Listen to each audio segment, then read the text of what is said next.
करमपुर में जावेद उस्मान बिजाणी की रिपोर्ट मूजिब करमपुर भरसा रात देर से करमपुर थाने के अद मच्छी बुंडू वारे इलाके में इलाही बख्श बिजाणी लाड़े लगू नामालूम हथियारबंदन की रोड से ईंदड़ वींदड़ मुसाफ़िर गाड़ियों मथा अंधाधुंध फायरिंग के नतीजे में मज़दार ड्राइवर गोठ चिमनी रवासी बशीर बालकानी जख्मी थी पियो जैं हथियारबंद मज़दा गाड़ी क्लीनर गोठ कहेरो गोलो लॻो गोठ मोहम्मद सलाह गोलो वासी जफर अली गोलो के अगवा करे पुलिस जो घेरो टोड़े कच्चे तरफ फरार थी। करमपुर पुलिस समेत ज़िले कश्मीर कंदकोट के मुख्तलिफ़ थानन की भारी पुलिस नफ़री वाक़े वारे हंध पहुती होॾां मुगवी के वारसन मखदूम अली बख्श गोलो मुगवी के भाउ असद गोलो ऐं ॿियनि जी अॻुवाणी में वाक़े वारे हंधि रोड ब्लॉक करे इंडस हाईवे ते 2 कलाक धरणो हयो। धरणे सबबि मुल्क के चइनी सूबनि मां ईंदड़ वींदड़ मुसाफ़िर गाड़ियूं बीजी वियूं। मुसाफ़िर गाड़ियुनि जी टिगियूं कतारूं लगी वयूं।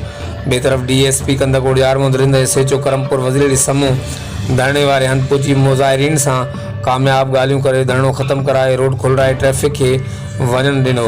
होॾां ज़ख्मी driver Bashir Barkani JTN web news के ॿुधायो त रात देर सां सखर खां मच्छी जी भरियल मज़दा गाड़ी लोड कयूं पेशावर वञी रहिया हुआसीं त हथियारबंदनि 3 तरफ़नि खां फायरिंग कई। हथियारबंदनि जे 2 टोलनि खां गाड़ी कढी निकितासीं त 3 टोले अॻु वठी फायरिंग करे मूंखे ज़ख्मी करे पुलिस जो घेरो टोड़े क्लीनर जफर अली गोलो के हथियारनि के ज़ोर ते अगवा करे कच्चे तरफ फरार थी विया। ॿिए तरफ़ पुलिस इलाइक़े के कड़ो चाढ़े सर्च ऑपरेशन शुरू कर ॾिनी आहे। ताज़ा लाइ ॾिसंदा रहो JTN वेब न्यूज़ करमपुर।